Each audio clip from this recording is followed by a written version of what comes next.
പ്രിയപ്പെട്ടവരെ, ഇന്ന് ഇന്ത്യയും ന്യൂസിലാൻഡും തമ്മിലുള്ള ഫൈനലാണല്ലേ.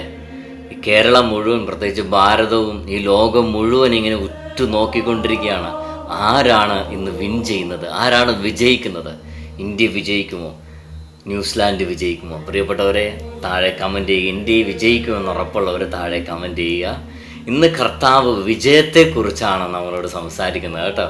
ജീവിതത്തിൽ വിജയം ആവശ്യമുള്ള മക്കൾ, അത് പഠിക്കുന്നവരാകാം, ജോലിയിലാകാം, കുടുംബത്തിലാകാം, അങ്ങനെ ഏത് വിഷയത്തിലാണെങ്കിലും വിജയം ആവശ്യമുള്ള മക്കൾ എല്ലാവരും കേൾക്കേണ്ട ഒരു കാര്യമാണ് ഈ വചനം. ഇന്നേ ദിവസം നമ്മുടെ ഇന്ത്യൻ ക്രിക്കറ്റ് ടീമിൻ്റെ മേലെ, പ്രത്യേകിച്ച് നമ്മുടെ മലയാളിയായ സഞ്ജു സാംസന്റെ മേലെ ഈ വചനം അഭിഷേകമായി മാറാൻ വേണ്ടി പ്രത്യേകം നമുക്ക് പ്രാർത്ഥിക്കാം കേട്ടോ. കർത്താവിൻ്റെ കരം അവരുടെ മേലുണ്ടാവട്ടെ. അപ്പോൾ ഇന്ന് നമ്മൾ ചിന്തിക്കുന്ന വചനം രാജാക്കന്മാരുടെ 1-ാം പുസ്തകം 20-ാം അധ്യായം അതിൻ്റെ 13-ാം തിരുവചനം. ഈ മഹാസൈന്യത്തെ നീ കണ്ടില്ലേ, അതിൻ്റെ മേൽ നിനക്ക് ഞാൻ ഇന്ന് വിജയം നൽകും. ഈ മഹാസൈന്യത്തെ നീ കണ്ടില്ലേ, അതിൻ്റെ മേൽ നിനക്ക് ഞാൻ ഇന്ന് വിജയം നൽകും. ഈ വചനത്തിൻ്റെ അഭിഷേകം നമ്മുടെ ഇന്ത്യൻ ക്രിക്കറ്റ് ടീമിൻ്റെ മേൽ നിറയപ്പെടട്ടെ. ആ മഹാസൈന്യമായ ന്യൂസിലാൻഡിൻ്റെ മേൽ വിജയം വരിക്കാനുള്ള ശക്തി ഇന്ത്യയുടെ മേൽ നിറയപ്പെടട്ടെ എന്ന് പ്രാർത്ഥിക്കുകയാണ്. എനിക്ക് ഭയങ്കര ഇഷ്ടമാണ് കേട്ടോ. ഞാൻ സിനിമ ഒന്നും കാണാറില്ല. ആകെ ബ്രദറിനുള്ള ഒരു ഹോബി എന്ന് പറയുന്നത് ക്രിക്കറ്റ് കളി കാണുക എന്നുള്ളതാണ്. അത് ഭയങ്കര ഇഷ്ടം. പ്രത്യേകിച്ച് അത് കാണാത്തവരാരും തന്നെ ഇല്ല. ഫൈനൽ എല്ലാവരും തന്നെ കാണും. ഈ വചനം ഈ ഫൈനലിൻ്റെ മേൽ അഭിഷേകമായി മാറാൻ നമുക്ക് പ്രാർത്ഥിക്കാം. Price the Lord. അപ്പോൾ ജീവിതത്തിൽ പ്രിയപ്പെട്ടവരെ, വിജയിക്കണമെന്ന് ആഗ്രഹിക്കുന്നവർ എത്ര പേരുണ്ട്? അങ്ങനെ ഉള്ളവരൊന്ന് കമൻറ്റ് ചെയ്തേക്കണേ. വിജയിക്കണമെന്ന് ആഗ്രഹിക്കുന്നവർ ഒരുപാട് തവണ എക്സാം എഴുതി, IELTS, OET അതുപോലെയുള്ള പല എക്സാമുകൾ എഴുതി, പക്ഷെ വിജയിക്കാൻ പറ്റുന്നില്ല. അടിക്കിടെ ഇങ്ങനെ തോൽവികളാണ് വരുന്നത്, പരാജയങ്ങളാണ് വരുന്നത്. എന്തുകൊണ്ടാണെന്ന് അറിയുന്നില്ല. പഠിക്കുന്നുണ്ട്, എക്സാം എഴുതുന്നു, പക്ഷെ പരാജയപ്പെട്ടു പോകുന്നു. അതുപോലെ ജോലിയിലൊരു പ്രൊമോഷൻ ഇല്ല, ചെയ്തുകൊണ്ടിരിക്കുന്ന ജോലി അങ്ങനെ പോയിക്കൊണ്ടിരിക്കുകയാണ്. നട്ടപ്പോഴും പറിച്ചപ്പോഴും ഒരു കൊട്ട എന്ന് പറഞ്ഞ പോലെ ഒരു ഉയർച്ചയില്ല, ഒരു വിജയം കൈവരിക്കാൻ പറ്റുന്നില്ല.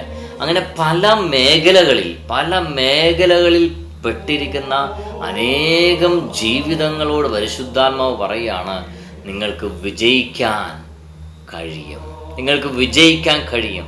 ഇവിടെ വചനം പറയാണ്, ഈ മഹാസൈന്യത്തെ നീ കണ്ടില്ലേ, അതിൻ്റെ മേൽ നിനക്ക് ഞാൻ ഇന്ന് വിജയം നൽകും. കണ്ടോ, മഹാസൈന്യം ഇങ്ങനെ നമ്മുടെ മുമ്പിൽ നിൽക്കുകയാണല്ലേ.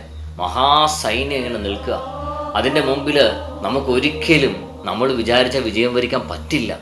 ഒരുപക്ഷെ ഇത്രയും നാള് നമ്മൾ വിജയം വരിക്കാൻ നോക്കിയിട്ടും പരാജയപ്പെട്ടു പോകുന്നതിൻ്റെ ഒരു പ്രധാനപ്പെട്ട കാരണം, അത് നോക്കിയതും അതിനുവേണ്ടി പ്രയത്നിച്ചതും അതിനുവേണ്ടി അധ്വാനിച്ചതും അതിനുവേണ്ടി രാപ്പകൽ സമയം മാറ്റിവെച്ചതും നമ്മൾ മാത്രമാണ്. അതുകൊണ്ടാണ് പലപ്പോഴും വിജയിക്കാൻ പറ്റാതെ പോയത്. പക്ഷേ ഇവിടെ കർത്താവ് പറയാണ്, ഈ മഹാസൈന്യത്തെ നീ കണ്ടില്ലേ, അതിൻ്റെ മേൽ നിനക്ക് ഞാൻ ഇന്ന് വിജയം നൽകും. അതിൻ്റെ മേൽ വിജയം നൽകും. ആര്? ഞാൻ, നീയല്ല, ഞാൻ വിജയം നൽകും. ആര്?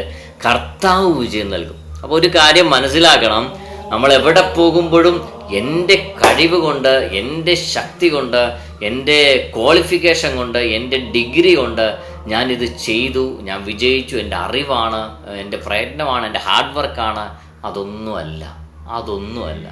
ഈ അറിവും ഹാർഡ് വർക്കും ഈ ഹെൽത്തും ഒക്കെ പോകാൻ ഒറ്റ നിമിഷം മതി. പക്ഷേ എനിക്ക് വിജയം തരുന്നത് എൻ്റെ കർത്താവാണ് എന്ന് നമ്മൾ എപ്പോൾ പ്രൊക്ലെയിം ചെയ്യുന്നു, എപ്പോൾ നമ്മൾ പ്രഖ്യാപിക്കുന്നുവോ, അത് വിശ്വസിക്കുന്നുവോ, അത് മറ്റുള്ളവരുടെ മുൻപിൽ ഏറ്റുപറയുന്നുവോ, അന്ന് മുതൽ നിങ്ങൾ ശ്രദ്ധിച്ചേ, അന്ന് മുതൽ നിങ്ങൾ വിജയത്തിലേക്ക് പോകും.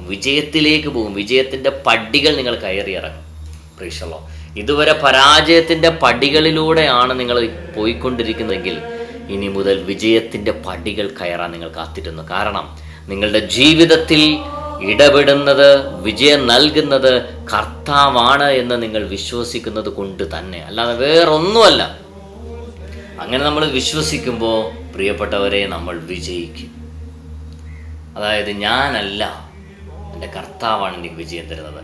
അങ്ങനെ വേണം നമ്മൾ പറയാൻ വേണ്ടി. ഏതൊരു കാര്യത്തിലും നമ്മളായിരിക്കുന്ന അവസ്ഥകളിൽ, നമുക്ക് ആവശ്യമുള്ള മേഖലകളിൽ ദൈവം പ്രവർത്തിക്കേണ്ട, അല്ലെങ്കിൽ ദൈവത്തിൻ്റെ സഹായം എത്തേണ്ട ഇടങ്ങളുണ്ട് നമ്മുടെ ജീവിതങ്ങളിൽ, നമ്മുടെ കുടുംബങ്ങളിൽ, അല്ലേ? അവിടെ പല സ്ഥലങ്ങളിലും കർത്താവിൻ്റെ കരം വരണം. നമ്മുടെ മക്കളുടെ ജീവിതം, അവരുടെ ഭാവി, നമ്മുടെ കുടുംബജീവിതം, സാമ്പത്തിക മണ്ഡലങ്ങൾ, ആരോഗ്യകാര്യങ്ങൾ, ഇങ്ങനെ പല വിഷയങ്ങളുടെ മേൽ ദൈവത്തിൻ്റെ കരം വരണമെങ്കിൽ, അവിടെയെല്ലാം നമ്മൾ വിജയം വരിക്കണമെങ്കിൽ ഒരിക്കലും നമ്മുടെ കഴിവോ നമ്മുടെ പ്രയത്നമോ നമ്മുടെ അധ്വാനമോ നമ്മുടെ ക്വാളിഫിക്കേഷനോ ക്വാളിറ്റിയോ കൊണ്ടല്ല, നിന്റെ ദൈവമാണ്, നിന്റെ കർത്താവാണ് നിനക്ക് വിജയം തരുന്നതെന്നുള്ള ആ കാര്യം ഉറച്ച് വിശ്വസിക്കാൻ തയ്യാറാകുമ്പോൾ വിജയം നിന്നെ തേടി വരും, പരാജയം നിന്നിൽ നിന്നും വഴിമാറിപ്പോകും. Praise the Lord, hallelujah. അതുകൊണ്ട് വിജയത്തിലേക്ക് ദൈവം നമ്മളെ വിളിക്കുകയാണ്. എല്ലാവർക്കും വിജയം തരട്ടെ എന്ന് പ്രാർത്ഥിക്കുന്നു. പ്രത്യേകിച്ച് ഇന്നേ ദിവസം ഫൈനൽ കളിക്കുന്ന നമ്മുടെ പ്രിയപ്പെട്ട രാജ്യമായ ഇന്ത്യൻ ടീമിന് കർത്താവ് ഈ വചനത്താൽ, രാജാക്കന്മാരുടെ 1-ാം പുസ്തകം 20-ാം അധ്യായം 13-ാം തിരുവചനത്തിൻ്റെ അത്ഭുത ശക്തിയാൽ ഇന്ത്യയുടെ മേൽ കർത്താവ് വിജയം നൽകട്ടെ എന്ന് നമുക്ക് പ്രാർത്ഥിക്കാം. ഒപ്പം ഈ ശുശ്രൂഷ പങ്കെടുത്തുകൊണ്ടിരിക്കുന്ന എല്ലാ മക്കളുടെ മേൽ ഈ വചന അഭിഷേകമായി മാറട്ടെ എന്ന് പ്രാർത്ഥിക്കും. ഒരു നിമിഷം കർത്താവെ ഞങ്ങൾ പ്രാർത്ഥിക്കുകയാണ്. പൊന്നു കർത്താവെ, ഈ ശുശ്രൂഷയെ പങ്കെടുത്തുകൊണ്ടിരിക്കുന്ന അനേകം മക്കൾ പരാജയത്തിൻ്റെ, തളർച്ചയുടെ, തകർച്ചയുടെ, നിരാശയുടെ വക്കിലാണ്.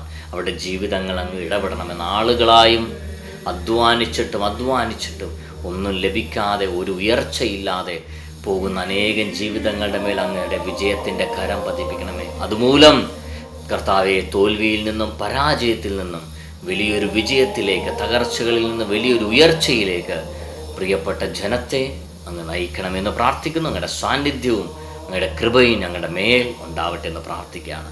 Price the Lord. പ്രിയപ്പെട്ടവർ, ഈ ശുശ്രൂഷ നിങ്ങൾക്കൊരു അനുഗ്രഹപ്രദമായി മാറുന്നുണ്ടെങ്കിൽ നിങ്ങൾക്ക് പരിചയമുള്ള എല്ലാവർക്കും നിങ്ങൾ ഈ ശുശ്രൂഷ ഷെയർ ചെയ്ത് കൊടുക്കുക. കർത്താവിൻ്റെ വലിയ കൃപ നിങ്ങളുടെ മേലുണ്ടാവട്ടെ എന്ന് പ്രാർത്ഥിക്കുകയാണ്. കർത്താവ് എല്ലാവരെയും സമൃദ്ധമായി അനുഗ്രഹിക്കട്ടെ. ആമേൻ.